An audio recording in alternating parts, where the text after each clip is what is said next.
उत्तर प्रदेश की राजधानी लखनऊ से एक सनसनीखेज जानकारी सामने आ रही है जिसने पूरे देश की फिक्र बढ़ा दी है। ये जानकारी 6000 करोड़ के माल से जुड़ी है और अब ये खबर चीन से लेकर अमेरिका तक में वायरल है। पुलिस का दावा है कि दुनिया की तीसरी सबसे महंगी संदिग्ध धातु ठगों के गिरोह से बरामद की गई है, जिस धातु के 1 ग्राम की कीमत ही 19 करोड़ रुपए है। जरा सोचिए, ऐसी बेशकीमती धातु अगर खतरनाक और रेडियो एक्टिव हो तो क्या होगा। अगर ये किसी जालसाजी करने वाले गैंग को मिल जाए तो क्या होगा। तबाही का अंदाजा लगाना मुश्किल ही नहीं, नामुमकिन होगा। देखिए ये रिपोर्ट।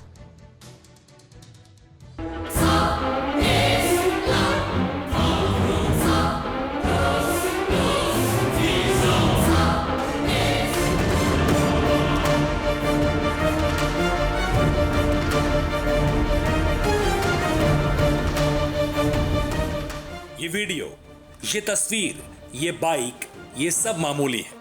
ऐसी खबरें, ऐसी तस्वीरें, ऐसे वीडियोस हर दिन नजर आते हैं, लेकिन इन तस्वीरों में एक बहुत बड़ा ट्विस्ट है। ये एक छोटे शहर में बड़े न्यूक्लियर कांड की साजिश हो सकती है, जिसने सूबे के आला पुलिस अधिकारियों की नींद उड़ा दी है। क्योंकि इस वीडियो में अगर कुछ मामूली नहीं है तो वो है टेबल पर रखा ये छोटा सा डिब्बा और उसमें रखी धातु। आप कल्पना नहीं कर सकते ये कितनी घातक है। आप इसकी कीमत का अंदाजा नहीं लगा सकते।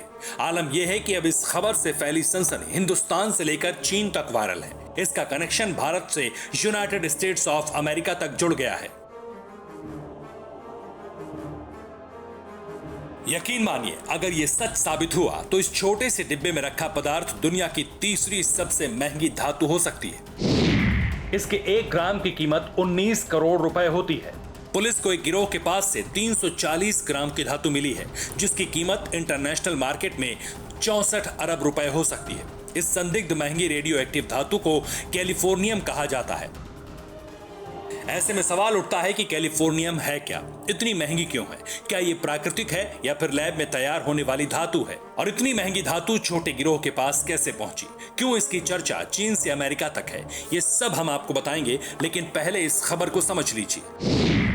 लखनऊ की गाजीपुर पुलिस ने एक ऐसे गिरोह का खुलासा किया जो बेशकीमती धातु कैलिफोर्नियम बेचने के लिए सौदा कर रहा था। इस गिरोह के 8 सदस्य अब तक पुलिस के शिकंजे में हैं। पुलिस ने सभी आरोपियों के पास से 340 ग्राम संदिग्ध कैलिफोर्नियम बरामद करने का दावा किया है। ये कंफर्म नहीं हो पाया है कि ये पदार्थ क्या है, लेकिन जो इन्होंने इसको इलेक्ट्रिसिटी की सीरीज बना करके इसको मेटेलिक कंडक्टर के रूप में एक जादू दिखा करके इन लोग को ठगा है। तो इस ठगी का एक प्रारंभिक रूप से मुकदमा दर्ज किया गया है और इन लोग को उसमें अरेस्ट किया। पुलिस ने अब 64 अरब रुपए की संदिग्ध धातु को जांच के लिए IIT कानपुर भेजा है। ऐसे में जल्द ही खुलासा हो जाएगा कि संदिग्ध धातु रेडियो एक्टिव कैलिफोर्नियम है या नहीं। लेकिन इस गिरोह के जालसाजों का कनेक्शन उत्तर प्रदेश, बिहार और बंगाल तक फैला है। पुलिस के मुताबिक गिरोह के अभी कई और सदस्य हैं जिनकी कुंडली खंगाली जा रही है। आरोपियों से बरामद मोबाइल फोन की कॉल डिटेल में कई संदिग्ध नंबर मिले हैं। ये नंबर बंद हैं। कुछ लोगों के मोबाइल नंबर को पुलिस ने सर्विलांस पर लगा दिया है ताकि उनके जरिए दूसरे सदस्यों तक पहुंच सके, क्योंकि गिरोह का जाल सोशल मीडिया के जरिए दूर दूर तक फैला है। सोशल मीडिया के जरिए ही वो लोग एक दूसरे से जुड़े थे और इसके जरिए ही कैलिफोर्नियम धातु को बेचने की डील भी कर रहे थे, जिसमें बंगाल के अभिषेक बनर्जी की भूमिका महत्वपूर्ण थी। डील शशिलेश राय नाम के शख्स से हुई, जिसने 1,20,000 रुपए एडवांस भी दिया। हालांकि उसे कैलिफोर्नियम नहीं बेची।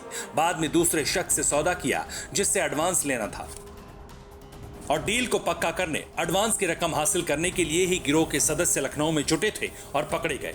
लेकिन ये संदिग्ध धातु बिहार के 2 आरोपियों को कोयले के खदान में काम करने वाले किसी शख्स ने दी थी और देने वाले ने ही बताया था कि ये कैलिफोर्नियम है, जो दुनिया की तीसरी सबसे महंगी धातु है। वैसे इस धातु के नामकरण की कहानी भी दिलचस्प है। इस रेडियो एक्टिव केमिकल का आविष्कार 1950 में कैलिफोर्निया में किया गया था, लिहाजा इसका नाम कैलिफोर्नियम रखा गया। विस्फोटक और लैंडमाइंस का पता लगाने में इसका इस्तेमाल किया जाता है। कैंसर ट्रीटमेंट में भी इसे उपयोग में लाया जाता है। इसकी कीमत $27 लाख प्रति ग्राम है, यानी करीब 19 करोड़ रुपए। वैज्ञानिक इसे भारी धातु कहते हैं, जो बेहद हानिकारक है और रेडियो एक्टिव भी। इसकी खोज अमेरिका की लॉरेंस बर्कले नेशनल लेबोरेटरी में की गई थी। कैलिफोर्नियम एक रेडियो एक्टिव एलिमेंट है और बहुत एक्सपेंसिव एलिमेंट है ये। इसका जो उपयोग है वो न्यूक्लियर रिएक्टर्स में होता है, और क्योंकि हमें इसमें नेचुरली न्यूट्रॉन्स की संख्या चाहिए, और किक स्टार्ट के लिए किसी भी न्यूक्लियर रिएक्टर के लिए ये बहुत ही यूजफुल है। कि अगर इसमें जरा से भी आप गलती करते हो तो ये, क्योंकि रेडियो एक्टिव एलिमेंट है, ये आपके स्वास्थ्य के लिए बहुत खतरा पैदा कर सकता है और आसपास के लोगों के लिए भी काफ़ी खतरा पैदा कर सकता है। इसका इस तरह से खुले में पाया जाना आई थिंक एक अच्छा संकेत नहीं है। वैसे लखनऊ से पकड़े गए गिरोह का पेशा ठगी और जालसाजी है। मुमकिन है कि वो कैलिफोर्नियम के नाम पर लोगों को चूना लगाने का खेल खेल रहे हों, लेकिन अगर जांच में ये रेडियो एक्टिव धातु कैलिफोर्नियम निकली तो ये बड़ी न्यूक्लियर साजिश भी हो सकती है और इसके तार विदेशों से भी जुड़ सकते हैं। उमेश पाठक, लखनऊ। फिक्र आपकी, सोमवार से शुक्रवार रात 9 बजे सिर्फ TV9 भारतवर्ष पर।